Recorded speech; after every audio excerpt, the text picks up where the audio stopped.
하나님의 아들인 예수님이 이 땅에 오셔서 3년 동안 공생애에 귀한 사역을 감당하시면서 복음을 전하실 때 종종은 주님을 따르는 수많은 무리들을 피하여 홀로 머무실 때가 있었습니다. 그리고 병든 자를 고쳐주시고 그 병든 자에게 내가 고쳐줬다고 말하지 말아라 하면서 조용히 입단속을 시키는 경우도 있었습니다. 왜 그랬을까요? 그것은 무리들이 예수님께 대한 착각, 오해 때문에 그랬다고 생각할 수가 있습니다. 예수님이 행하신 모든 행적은 하나님의 나라 확장과 그리고 주님의 사랑에 의해서 비롯된 것인데 사람들은 예수님을 정치적으로 이용을 하려고 합니다. 억지로 잡아서 임금을 삼고 로마를 향해서 무력혁명을 일으켜서 다윗의 나라를 건설하려고 하는 것이 그 당시 국민들의 소망이었습니다. 그러니 예수님은 이 땅에 오셔서 자신의 의지와 상관이 없이 또 자신이 하나님 보내신 그 어떤 사역과 상관없이 진행하려고 하는 저들을 보실 때 너무너무나 답답해 하셨습니다. 사랑과 진실을 사람이 오해했기 때문이라고 하는 것입니다. 36절에 보니 예수께서 이 말씀을 하시고 그들을 떠나가서 숨으시니라. 바로 이런 이유에서 주님이 그들을 떠나 숨으셨다고 말씀합니다.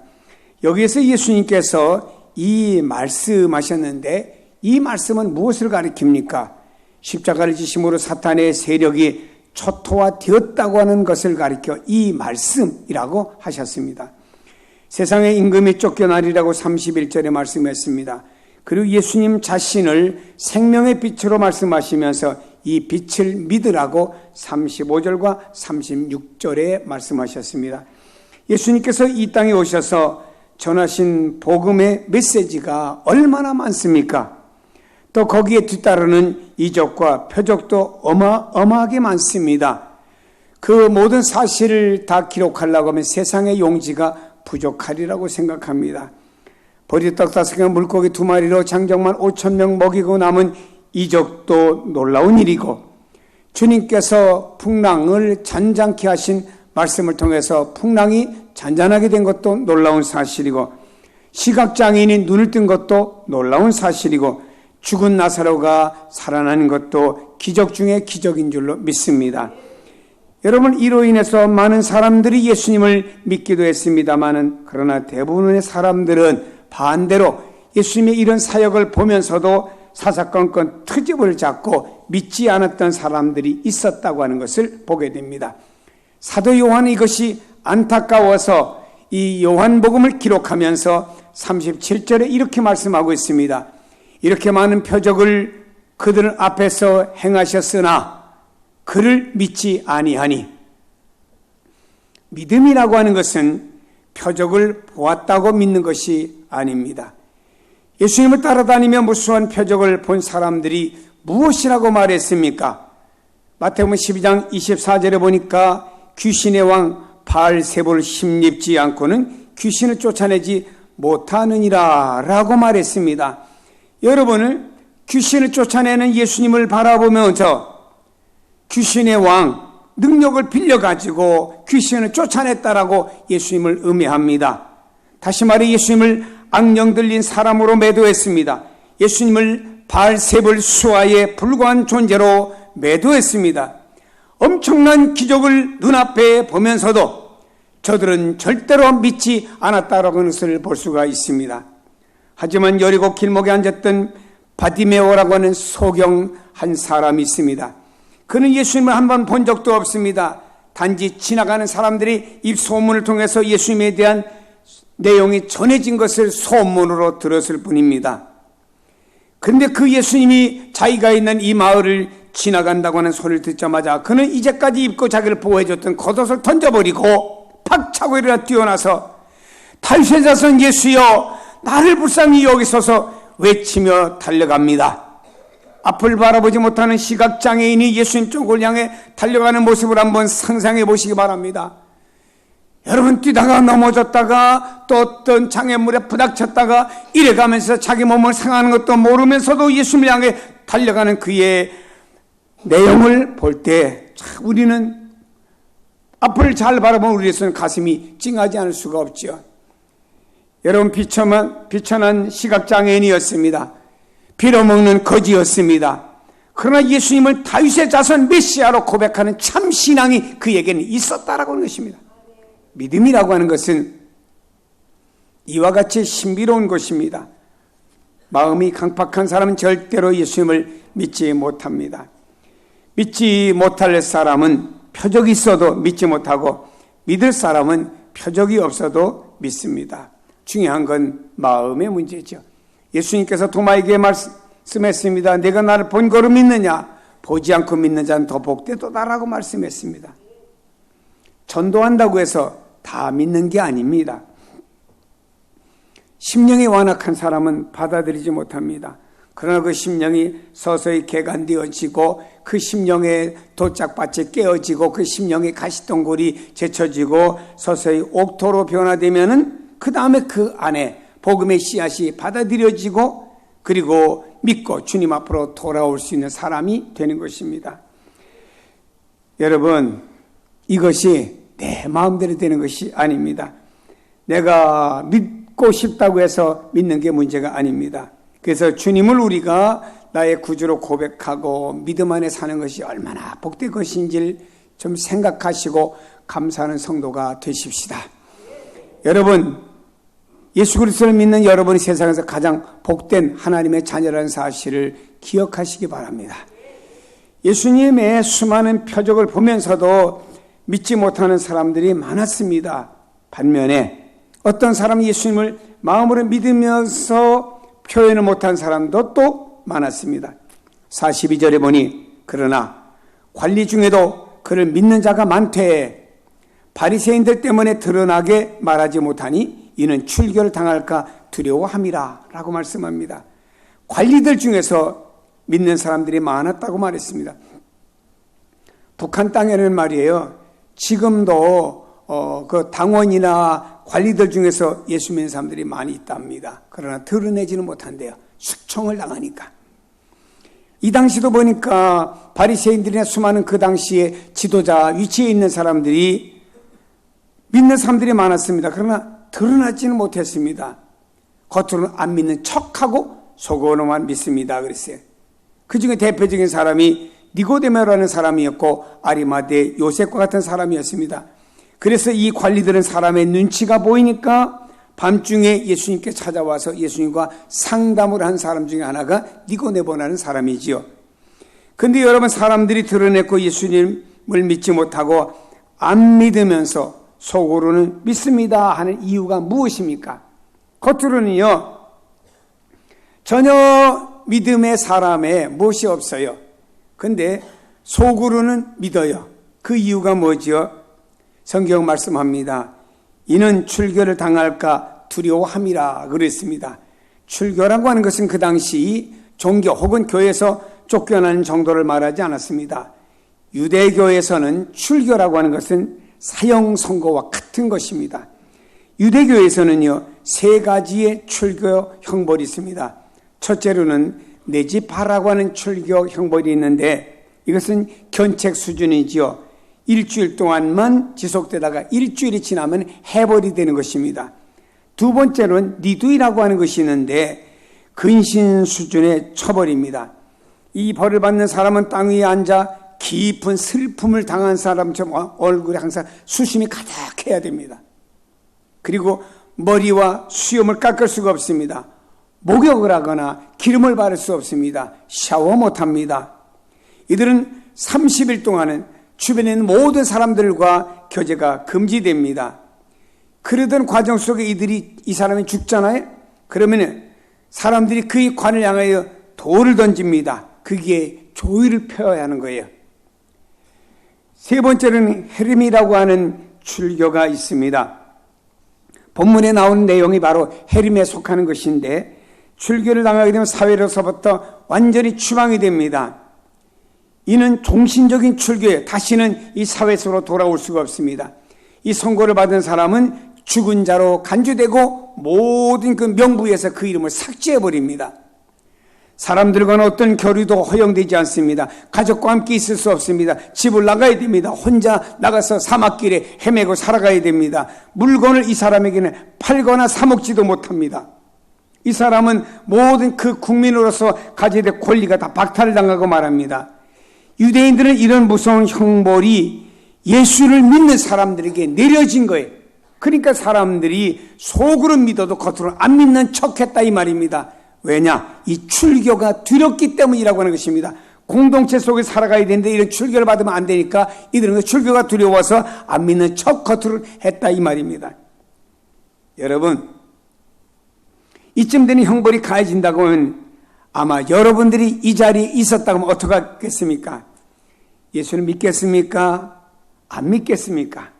아니면 니고데모처럼 겉으로는 안 믿는 척하면서 하나님 중심 속을 보신 하나님 나는 중심으로 믿습니다 라고 하겠습니까? 매우 이것은 우리에게 심각한 문제로 도전을 받아야 됩니다. 근데 이런 무슨 형벌이 가해짐에도 불구하고 당당하게 예수님을 믿고 따랐던 사람이 있어요. 요한복음 9장에 보니까 한 시각장애인을 소개하고 있습니다. 이 사람은 예수님으로부터 병이 나았어요. 치유함을 받았습니다. 그러니까 예수를 믿는다고 하는 죄목 때문에 바리새인들이 이 사람을 문책을 하고 출교했습니다. 다시는 공동체에 들어와서 살 수 없는 사람이 되어버리고 말았지요. 하지만 이 사람은 당당하게 예수를 믿습니다. 예수님을 믿지 못하는 바리새인들이 오히려 이상하다 이거야. 아니 이 예수를 왜 안 믿냐 이거야. 바리새인들의 성경과 율법을 가지고 왜 이 예수를 안 믿냐 이 말입니다. 그리고 그는 바리새인들로부터 이제 오늘 당신은 오늘부로 출교다 하고 고태방망이가 두드려졌습니다. 그 소리를 듣고 딱 그 바리새인들이 있는 데서 나오면서 너무나 이 시각장애인이었던 눈을 뜬 사람은 기뻤습니다. 예수 믿는 게 너무 좋았어요. 그런데 문을 나오자마자 또 누굴 예수님을 또 만났습니다. 예수님께서 그 사람을 보면서 내가 인자를 믿느냐라고 물었죠. 요한복음 9장에. 그때 시각장애인이었던 눈 뜬 사람은 고백했습니다. 내가 믿나이다 하고 예수님께 절을 했어요. 예수님의 물음 속에서는 내가 이렇게 출교를 당하고 더 이상 공동체와 살 수도 없고 내가 마음대로 물건을 사거나 팔 수도 없는 이런 상황임에도 불구하고 가족들과 함께 살 수도 없는 상황임에도 불구하고 그래도 네가 나를 믿겠느냐? 물으신 거죠. 그래도 난 주님을 믿습니다. 변함이 없습니다. 그 앞에 절을 했다 이 말입니다. 야, 대단한 믿음이에요. 여러분 이 장면 한번 드라마로 한번 생각해 보세요. 얼마나 놀랍겠습니까? 이 사람은요 출교를 당한 사람입니다. 그럼에도 불구하고 예수님께 엎드려서 내가 믿습니다. 내가 믿습니다. 그는 누구와 더불어 함께 살 수 없습니다. 친구와 더불어 밥을 못 먹으면서 가족들과 함께 식사도 못합니다. 이런 상황 속에 나 홀로 사막이든지 어디 가든지 풀뿌리를 캐먹든지 간에 혹은 가서 열매를 따먹든지 간에 혼자 살아가면 쓸쓸한 외로운 존재입니다. 그렇게 살아가다 생을 맞춰야 됩니다. 그럼에도 불구하고 이 사람은 나는 주님을 믿습니다라고 고백을 한 겁니다.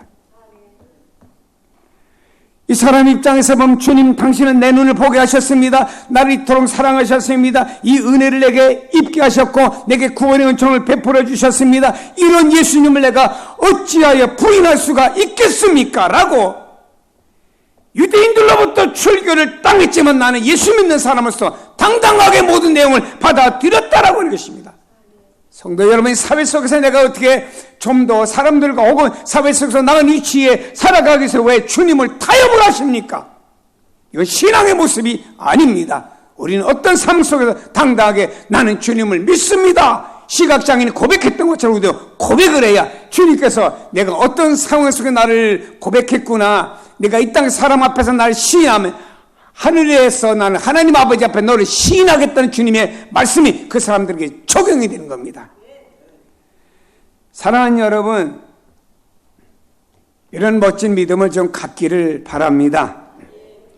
전쟁에서 승리한 것보다 더 늠름하고 당당한 모습이 아니겠습니까? 우리 안에도 시각장애인이 가졌던 이런 믿음으로 충만해지기를 축복합니다. 이 귀한 믿음이 여러분과 여러분 자손 대대에 이루어지기를 축복합니다. 그리고 42절로 돌아가 보면요.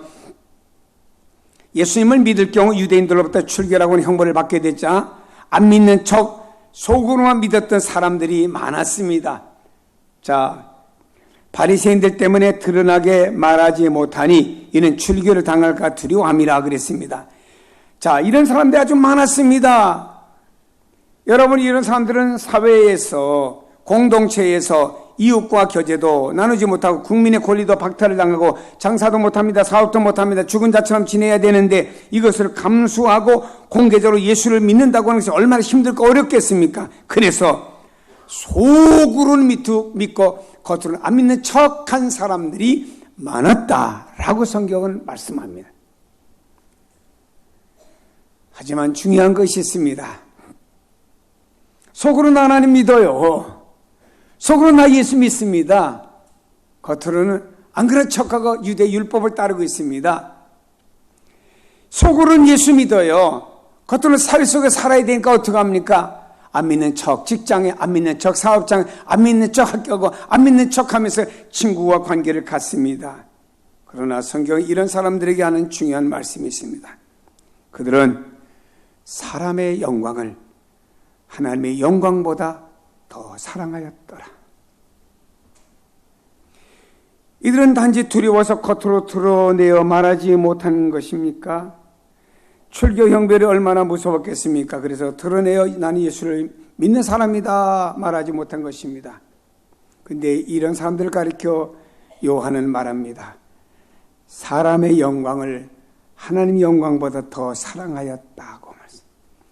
우리는 세상의 영광이 너무나 좋고 세상에 보이는 게 너무나 좋아서 하나님의 영광보다 이걸 더 사랑하고 더 선택하는 경우가 있다라고 하는 것입니다. 이 문제는 심각하게 우리가 한번 하나님 앞에서 고민해 봐야 될 문제라고 생각합니다. 나를 위해 십자가 지셨고 피 흘려 죽으신 예수님, 내가 피 흘려야 될 피, 내가 형벌 받아야 될 형벌을 대신 담당하여 주신 분이십니다. 그 주님이 아니었다고 우리는 하나님의 아들커녕 영생커녕 마귀의 자식으로, 멸망의 자식으로, 사망의 자식으로 영벌에 처할 수밖에 없는 우리들 아닙니까? 그런 나를 살려주신 주님을 믿는다고 당당하게 고백하지 못하는 우리가 부끄럽게 생각을 해야 된다고 하는 것입니다. 오늘 나는 출교를 당하는 것도 아닙니다. 아무런 피해를 당하는 것도 아닌데 우리 사회에서조차도 나는 예수님을 믿습니다라고 고백조차 하지 못하는 부끄러운 신앙을 가진 사람들이 많이 있다라고 하는 것입니다. 사랑하는 여러분, 당당하게 고백할 수 있는 성도가 되기를 축복합니다. 나는 기독교인입니다. 나는 예수를 믿는 사람입니다. 나는 구원받은 하나님의 자녀입니다. 비록 나는 허물과 또 죄가 있고 부족한 사람이지만 주님의 은혜로 나는 살아가는 행복한 신앙인입니다. 당신도 나와 함께 예수 믿고 구원받으세요. 당당하게 전해줄 수 있는 성도가 되기를 축복합니다. 이런 우리가 되어져야 돼요. 성경 말씀합니다. 예수 이름 외에 다른 이름으로 구원받을 이름이 없다고 말씀했고요. 하나님 유일하게 한 분 하나님이시고 그 하나님 앞에 나가는 길은 오직 예수님밖에 없습니다. 그러면 주님 말씀하시길 나는 길이요 진리요 생명이니 나 예수로 말미암지 않고 하나님 앞에 갈 자가 없다고 말씀했습니다. 그리고 성경 말씀합니다. 바울도 말하길 주 예수를 믿어라. 그리하면 너와 네 집에 구원을 얻는다라고 말씀했습니다. 이것을 마음으로만 믿고 나 마음으로 믿어라고 끝나겠습니까? 아니면 입으로 고백하고 내가 어떤 불이익을 당해도 외치는 성도가 되겠습니까? 개개인 따라 차이는 중요하다고 생각합니다. 여러분 묻습니다. 하나님의 아들 예수 그리스도를 여러분의 구세주로 믿습니까? 44절에 말씀합니다. 나를 믿는 자는 나를 보내신 이를 믿는 것이며 나를 보는 자는 나를 보내신 이를 보는 것이라 말씀했습니다. 여기 성경에 보니까 예수님은요 하나님과 자신을 동등하게 말씀하고 있습니다. 빌립이라는 사람이 주님께 질문했으면 주님 한 번만 하나님 보여주시면 하나님 잘 믿겠습니다라는 식으로 말하니까 나를 본 자는 하나님 보았거나 어째 하나님 보여달라고 하느냐라고 말씀했죠. 예수님은 곧 하나님이십니다. 예수를 믿으면 하나님을 믿는 것이고 예수님을 부인하면 하나님을 부인하는 거예요. 우리는요 46절에 보니까 나는 빛으로 세상에 왔나니 물은 나를 믿는 자로 어둠에 거하지 않게 하려 함이라. 여러분 성경에 보니까 마귀는 어둠의 세계에서 왔다고 말씀합니다. 어둠의 세계라는 말은 사망, 멸망, 죽음의 세상에서 왔다는 말입니다. 그러나 예수님은 빛으로 오셨다고 말씀했습니다. 빛과 어둠의 싸움은요, 무조건 빛이 승리합니다. 캄캄하게 지륵과 같이 어두운 밤입니다만은 빛이 탁 들어오는 순간에 어둠은 자동으로 사라져버리고 말해. 빛 대신 예수 그리스도가 오는 순간에 어둠의 권세들의 사탄은 순식간에 사라져버리고 만다는 사실을 믿기를 바랍니다. 여러분, 예수님 빛으로 오셨습니다. 빛이 우리의 영혼이 가득하며 우리의 심령의 빛으로 생명을 가득 주십니다. 구세주의 빛인 줄로 믿습니다. 그러므로 말씀합니다. 내가 온 것은 세상을 심판하려 함이 아니요 세상을 구원하기 위해서 왔다고 하셨습니다. 구원한다는 말이 뭔가요? 영생을 주기 위해서 오셨다고 했습니다. 영생을 얻게 하시는 하나님의 명령이었다고 주님 말씀하시는데, 영생을 위해서 예수님이 이 땅에 오셨습니다. 우리의 생명을 주시는데 그냥 보통 생명이 아니라 풍성하게 주시기 위해서 주님이 땅에 오신 줄로 믿습니다. 주님께서는요, 우리 한 사람 한 사람이 소중하기 때문에 한 사람 한 사람 찾기 위해서 마치 99마리 양을 버리고 잃어버린 양 한 마리 찾기 위해서 그 목동이 말입니다. 밤에 나갑니다. 양의 이름을 부르며 나갑니다. 어디서 맹수가 나와서 이제 목동이 어떤 해를 입을는지도 모릅니다. 그런 상황 속에서 양 한 마리 찾아 헤매는 바로 주님의 심정을 대변하여 비유로 주님이 말씀했다라고 하면은요, 사랑하는 여러분이요, 주님이 우리를 이렇게 찾아주셔서 그 반열에 세워졌으면은 그래, 나 예수 믿고 하나님의 자녀 되었지, 그래, 나 주님을 믿습니다 고백하고 끝나겠습니까?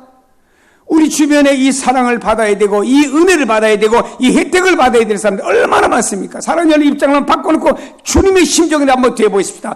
나를 구원하시고 지금도 살아 역사하시는 주님의 심정을 한번 생각해 보시고, 주님이 나를 통해서 이 영혼들에게 무엇을 하기를 원하는지를 한번 생각해 보고, 우리가 이렇게 잠잠할 수가 없습니다. 시간 나거나 누굴 만나거나 나가서 예수를 전해야 됩니다. 바울은 말했습니다. 예수의 복음을 전하지 않으면 내가 화를 받을까 두려워서라도 나는 이 복음을 전한다고, 억지로라도 이 복음을 전한다고 그의 솔직한 마음을 표현한 것을 들어보지 않습니까? 사랑하는 여러분, 미국의 전직 대통령 지미 카터, 이 사람은요, 매년 동안 14가정을 찾아서 복음을 전했습니다.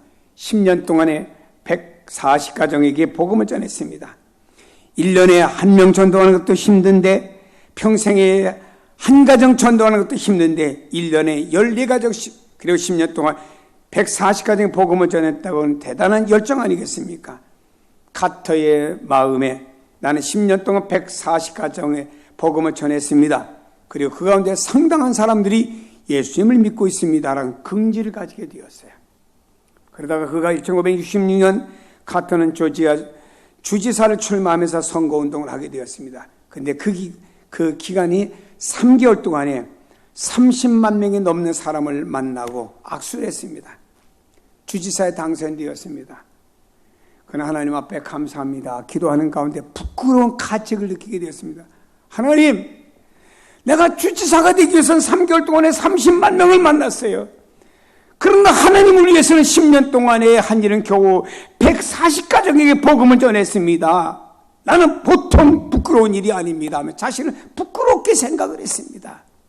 그래서 그는 은퇴한 다음에 집 없는 사람에게 무료로 집을 지어주면서 복음을 전하기 위해서 국제 헤비다트 운동의 고문이 되어가지고 전 세계 다니며 소외되고 가난한 사람에게 집을 지어주면서 예수의 사랑과 복음을 전해주고 있지 않습니까? 사랑하는 여러분, 우리는 선택이 아닙니다. 내가 진정 예수 그리스도의 보혈을 통해서 살아났다고 하면 우리는 누구를 만나든지 모든 만나는 사람에게 예수님을 자랑해야 됩니다. 내가 믿으니까 좋더라. 당신도 생명의 예수를 믿어야 된다. 모든 사람에게 예수 그리스도를 자랑하면 위에 계신 주님이 네가 땅에서 나를 시인하니 나는 하늘에서 하나님 앞에서 너를 시인해 주겠다 라고 할 때 아름다운 역사가 일어나지 않겠습니까? 여러분 모두 다 여러분이 가진 이 땅의 것이 아니고 우리는 예수님을 자랑하는 성도가 다 되기를 주의 이름으로 축복합니다.